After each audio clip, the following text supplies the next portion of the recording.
欢迎收看老挝新闻，今天是2025年2月24日星期一，万象多云。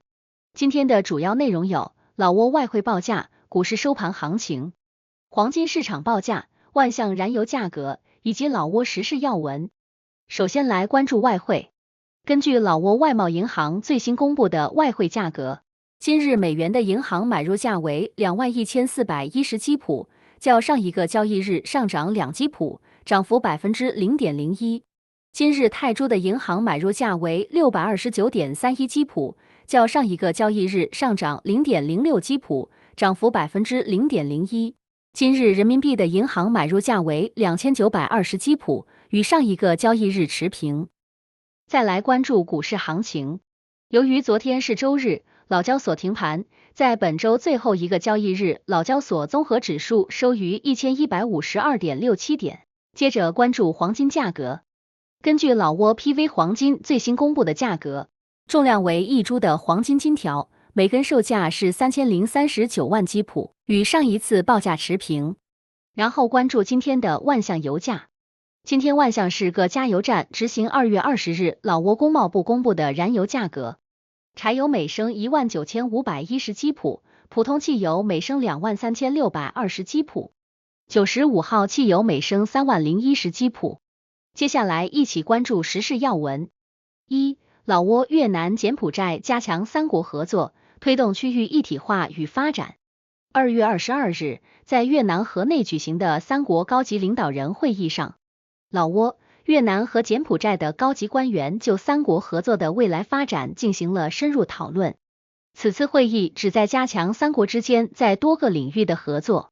尤其是在政治、经济和文化方面的联系。三国领导人共同回顾了近年来合作的成就，并讨论了进一步加强合作的可能性。重点议题包括如何通过加强三国间的政治协调，共同应对区域和全球性的挑战，推动经济合作，促进投资以及深化人民之间的文化交流。三方领导人强调，三国合作不仅有助于区域安全与稳定，还能促进共同的经济增长和社会进步。各方一致同意，加强在反恐、打击跨国犯罪和增强公共安全等方面的合作是未来工作的重点。同时，三国还将加强基础设施建设、贸易和投资合作，推动区域经济一体化进程。二、老挝艺术团全面准备赴俄罗斯文化交流活动。万象市新闻文化和旅游厅艺术团已做好全面准备，将根据万象市政府的指示，前往俄罗斯参加万象日文化交流活动。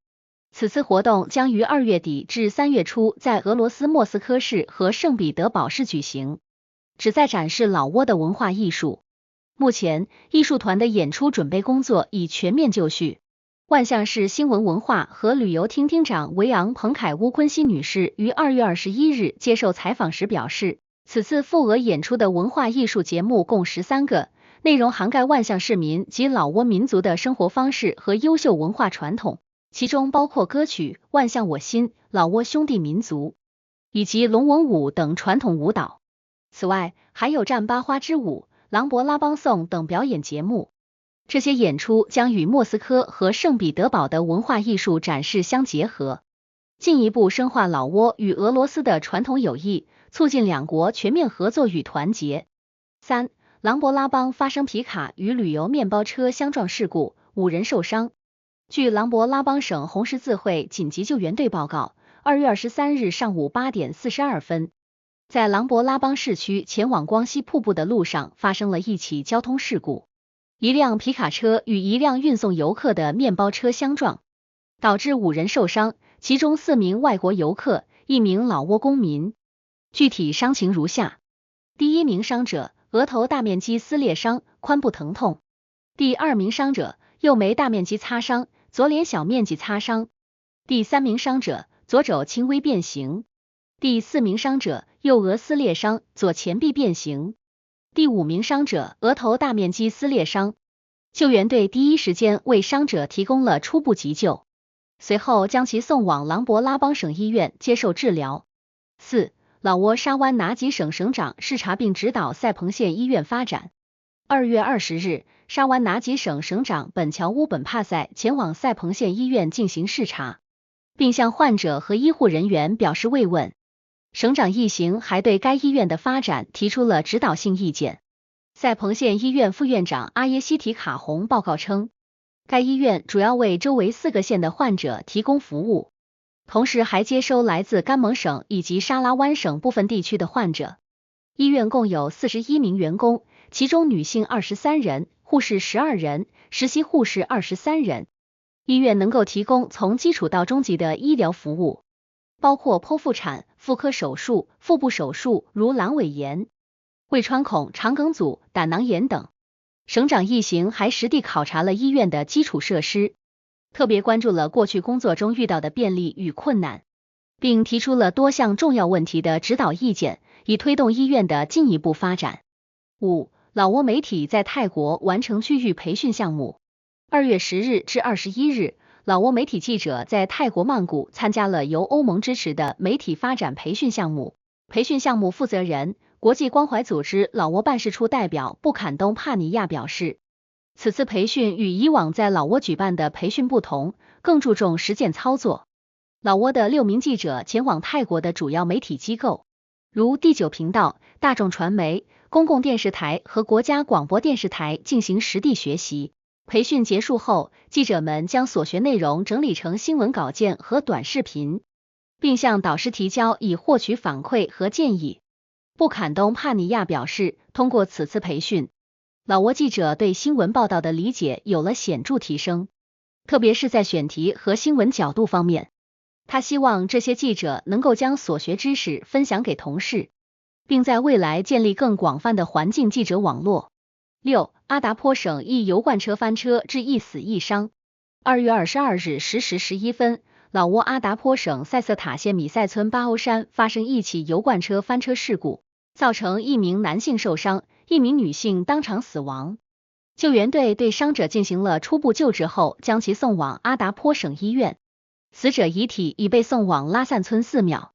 7. 甘蒙省加大打击非法人口贩卖力度。2月20日，甘蒙省塞邦拍市举行了一次重要会议，聚焦加强打击人口贩卖工作。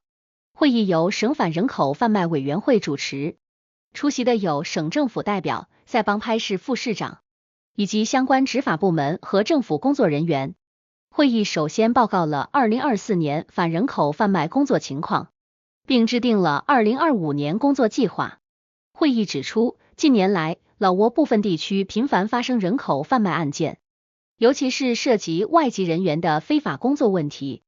为应对这一情况，政府已采取一系列严厉措施，包括加强对劳工市场的监管，打击跨境人口贩卖及假婚姻问题，防止劳工在境内外遭遇剥削。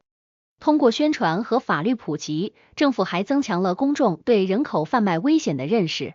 此次会议强调了各级政府部门和执法机关在应对人口贩卖中的重要角色，并特别强调要对跨境人口贩卖行为进行严密监控，加强公众防范意识，确保老挝公民，尤其是女性和儿童免受人口贩卖的侵害。8. 老挝与中国深化农业合作。2月21日，老挝国家会议中心举办了一场关于农业生产、改进及对华出口的重要研讨会。会议由老挝农林部副部长吉凯辛纳冯主持，并邀请到中国广西贸促会会长陈金如及相关部门代表出席。与会者包括老挝各省农林部门负责人及相关机构代表，共同探讨推动老挝农产品对华出口的合作路径。吉凯辛纳冯副部长表示，会议明确了过去1年工作中的改进方向，解决了当前问题，并提出了提升老挝农产品生产和出口效率的具体措施。他强调，各部门需严格遵守国际出口标准，特别是针对中国市场的要求，并及时汇报执行中的困难。会上，吉凯副部长向各省种植行业颁发奖牌，并向中国广西贸促会赠送纪念证书，感谢其支持。此次研讨会巩固了中老农业合作，为老挝农产品进入国际市场注入新动力。以上就是今天的老挝新闻，记得点赞和订阅，我们明天见。